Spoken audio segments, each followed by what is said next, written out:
सभी शिक्षक साथियों को मेरा नमस्कार है। जैसा कि आप लोग ने इस पीडीएफ को देख लिए होंगे और मैं आशा करता हूंगा कि आप लोगों को पता होगा कि शासन के निर्देशानुसार आप लोगों को टेट एग्जाम क्लियर करना है, उससे संबंधित ये सिलेबस से संबंधित ये पीडीएफ यहाँ पे विमर्श पोर्टल में अपलोड की गई है, जो कि ये काफ़ी बड़ी पीडीएफ है और अलग अलग चैप्टर वाइज जैसे यहाँ पे आप लोग देख सकते हैं साफ साफ लिखा हुआ है ना, primary teachers eligibility test syllabus है ना। और ये काफ़ी लेंदी, मतलब बहुत ही बड़े स्वरूप में, जैसे यहाँ पे बाल विकास एवं शिक्षा शास्त्र से संबंधित आप लोगों के सामने यहाँ पे क्लियर यहाँ पे दिख रहा है।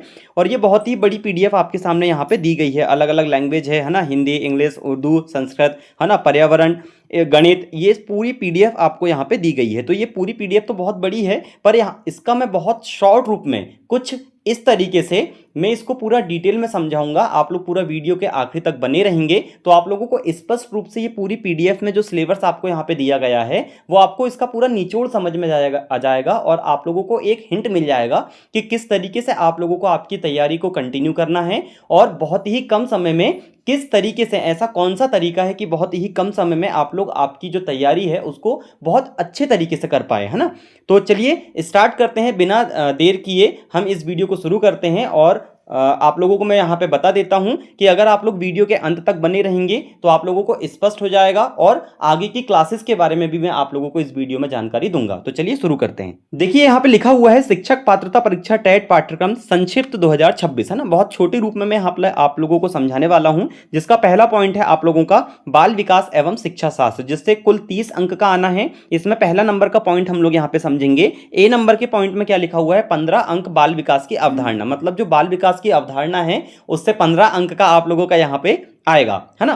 फिर बी नंबर का पॉइंट आप लोग यहां पे देखेंगे, 5 अंक समावेशी शिक्षा और दिव्यांग बच्चे, ये मोस्ट इंपॉर्टेंट है ना। इसमें दिव्यांग बच्चे से मतलब ये है और समावेशी शिक्षा से मतलब ये है कि जो विशेष आवश्यकता वाले जो बच्चे होते हैं, जिन्हें कुछ न कुछ प्रकार की बीमारी होती है ना, या बहुत प्रकार की इसमें अलग अलग क्राइटेरिया होते हैं, उससे संबंधित 5 प्रश्न जरूर आते हैं, इसमें बटे हुए हैं, डिस्ट्रीब्यूट है ना। और सी नंबर का आप लोगों का है 10 अंक की इसकी पेडागोजी, है ना, कि ये जो बाल विकास है, बालकों का जो छोटे बच्चे हैं, क्योंकि आप प्राइमरी टीचर हैं तो आप लोगों के पास लगभग 4 साल से 14 साल या 12 साल तक के बच्चे आप लोगों के पास होते हैं, जो कि काफी छोटे होते हैं। उनका विकास का क्रम कैसा होता है, किस तरीके से उनमें विकास होता है, उससे संबंधित प्रश्न आपको सामने यहाँ पे पेपर में आएंगे, है ना। अब सेकंड नंबर टॉपिक की अगर मैं यहाँ पे बात करूं तो सेकंड नंबर टॉपिक बहुत इंपॉर्टेंट हो जाता है, भाषाई समझ, है ना।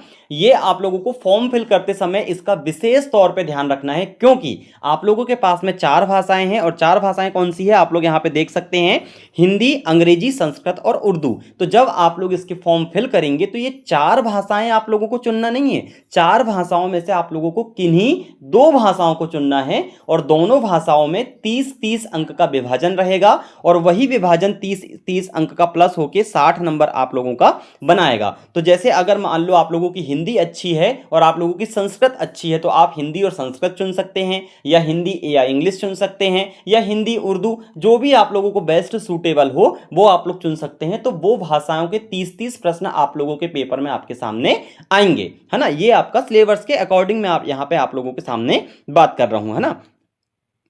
अब इसका जो अगला पॉइंट है वो अगला पॉइंट है आप लोगों का मैथमेटिक्स का। तो मैथमेटिक्स में आप लोगों के सामने 30 प्रश्न आएंगे, वो भी डिस्ट्रीब्यूट है। 15 अंक की विषय वस्तु से संबंधित प्रश्न आएंगे। विषय वस्तु का मतलब जो अंक गणितीय क्वेश्चन होते हैं या जो थ्योरेटिकल क्वेश्चन होते हैं, है ना, उनसे संबंधित प्रश्न आएंगे। और 15 अंक की गणित की पेडागोजी आएगी। पेडागोजी का मतलब होता है कि गणित विषय को पढ़ाया किस तरीके से जाता है, उससे संबंधित कोई 15 प्रश्न आप लोगों के सामने पेपर में आपसे पूछे जाएंगे, है ना। अब इसका आखिरी नंबर का जो विषय है आप लोग यहां पे देख सकते हैं, वो की है पर्यावरण, और उसमें से कुल 30 अंक का आना है और उसमें भी डिस्ट्रीब्यूशन है। 20 अंक की विषय वस्तु, मतलब पर्यावरण से संबंधित प्रश्न आप लोगों से 20 नंबर के पूछे जाएंगे, है ना। और 10 नंबर की उसकी पेडागोजी की, जो पर्यावरण का जो विषय है वो पढ़ाया किस तरीके से जाता है, उससे संबंधित प्रश्न आपके यहाँ पे 10 नंबर के आपसे पूछे जाएंगे। तो ये पूरे शॉर्ट रूप में आप लोग यहाँ पे देख सकते हो। 30 अंक का हो गया आपका बाल विकास, 60 अंक की कोई भी 2 भाषाएं जो आप चुनोगे, है ना, वो 60 अंक की हो गई, है ना। तो इस तरीके से 90 अंक हो गया। 30 नंबर की आपकी गणित हो जाएगी, तो 90 और 30 हो गया आपका 120, और यहां पे 30 नंबर का आपका पर्यावरण, तो 120 और 30 हो जाएगा आपका 150 नंबर। मतलब आपका जो कुल पेपर होगा वो कितने नंबर का होगा, 150 नंबर का होगा। और इस 150 नंबर में से आप लोगों को जो मार्किंग करना है वो कम से कम आपको 75 प्लस मार्किंग करना है। यहां पे 75 प्लस आप 80, 90, 100 या 100 के ऊपर जितना मार्क कर पाए वो आप लोगों के लिए बेस्ट है। तो कम से कम 80 क्रॉस आपको जरूर करना है। और दूसरी बात, इसी तरीके से ये पूरी जो आप लोगों ने पीडीएफ देखे हैं, मैंने आपको पहले दिखाया हूं सिलेबस से संबंधित, उसके स्टेप बाय स्टेप अगर आप लोगों को चलना है, स्टेप बाय स्टेप पूरे वीडियो अगर आपको हर टॉपिक के चाहिए तो आप कमेंट्स बॉक्स में जरूर हमको बताइए, ताकि मैं आप लोगों को फ्री एकदम यूट्यूब में फ्री क्लासेस दे पाऊं। और आप लोगों को सिर्फ वीडियो देखना रहेगा, मैं पर डे आप लोगों के लिए वीडियो लेके आऊंगा, पर आप लोगों को कमेंट में मुझे बताना पड़ेगा कि आप क्लास लेके आइए, तो मैं पूरा जो इसका सिलेबस है पूरी पीडीएफ में A to Z आपकी बहुत कम समय में पूरी तैयारी करवा दूंगा। तो आप लोग कमेंट में जरूर बताइए। चलिए मिलते हैं हमारा नेक्स्ट वीडियो में, तब तक के लिए जय हिंद।